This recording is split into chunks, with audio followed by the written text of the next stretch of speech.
Bonjour tout le monde. Aujourd'hui, je voudrais vous expliquer un petit projet que j'ai fait sur une voiture pendant la crise du COVID. Donc, je vais vous expliquer un petit peu comment je l'ai construit et tout ça. Alors, si on peut baisser vers la voiture. Alors, cette petite voiture-là, c'est une voiture que j'ai achetée au marché aux puces pour 7 $. C'était une voiture décorative seulement. Et moi, ce que j'ai fait, j'ai vidé l'intérieur et j'ai mis beaucoup d'électronique pour la rendre télécommandée. Et aussi, j'ai ajouté une petite caméra en face, comme que vous voyez ici. OK, je vais vous expliquer tout ça tantôt. Donc, je vais vous montrer que c'est une voiture télécommandée. On va commencer par mettre la batterie à l'intérieur. Donc ça c'est, tout d'abord on connecte la batterie.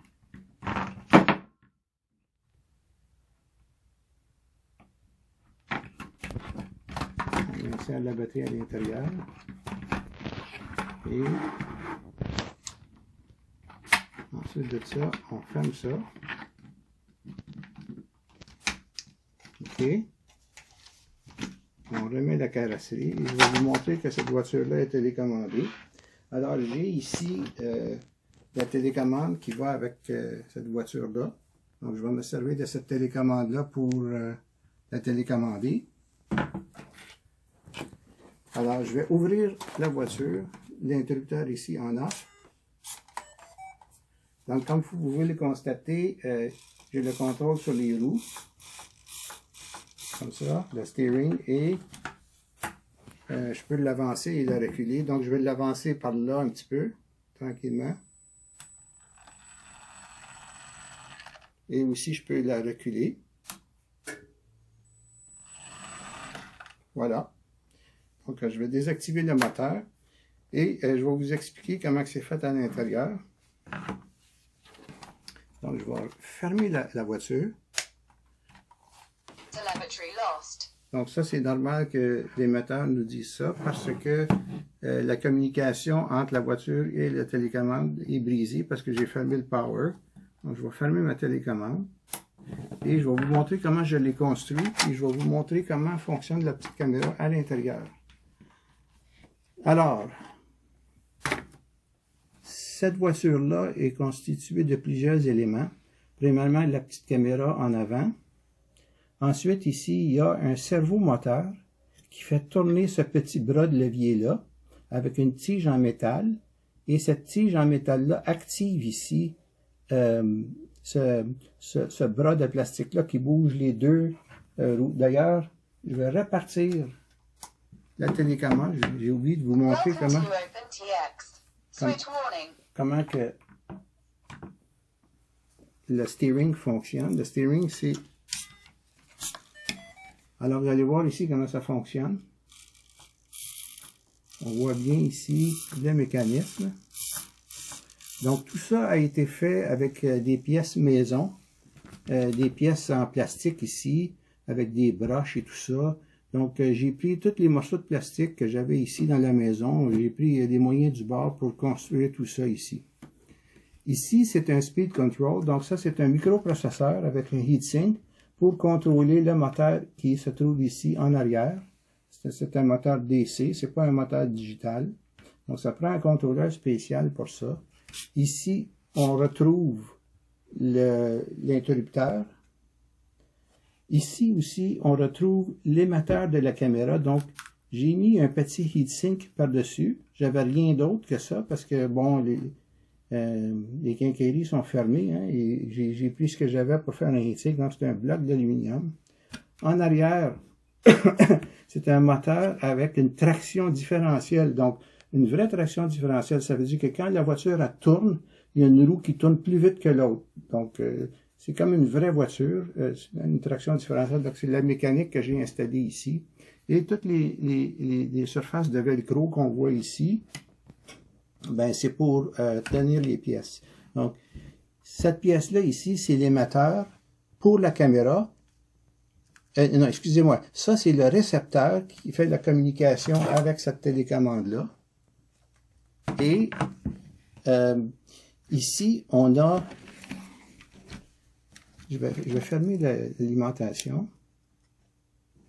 Off. Telemetry lost. Et ici, c'est l'émetteur. Et vous voyez la petite antenne ici qui permet de transmettre à plusieurs kilomètres avec ce petit récepteur-là que j'avais connecté sur mon téléphone pour pouvoir voir une image. Alors, en ce moment, ce que je vais faire, c'est que je vais connecter ça sur mon téléphone cellulaire avec un petit câble USB et les deux antennes. Donc, je vais rentrer dans mon téléphone. Je vais vous montrer ça tantôt. Excusez-moi pour le son. Je vais rapidement mettre la batterie.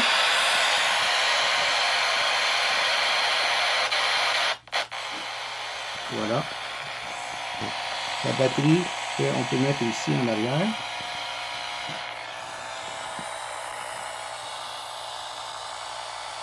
Donc, on va voir si la télécommande est bien enclenchée. Et ensuite, on va réinitialiser le programme.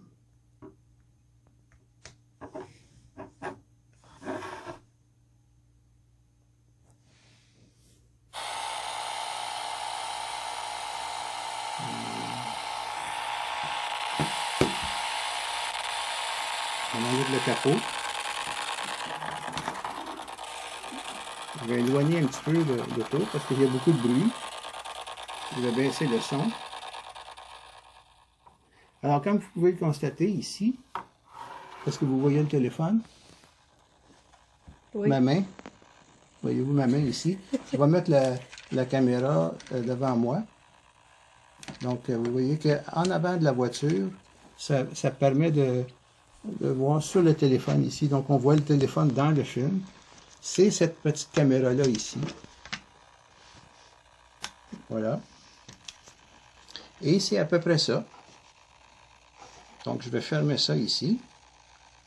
Je vais juste vous montrer l'application.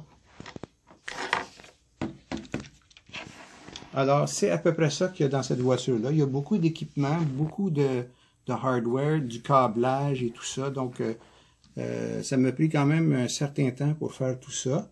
Mais ça fonctionne. Ça donne une auto qui est télécommandée avec une caméra. Donc, ça me permet de contrôler cette caméra-là, cette voiture-là, sans voir la voiture. À cause que j'ai une caméra en avant, ben, ça me permet d'avoir la voiture dans un endroit où je ne la vois pas, moi, directement avec mes yeux. Alors, c'est ça. Merci. Au revoir.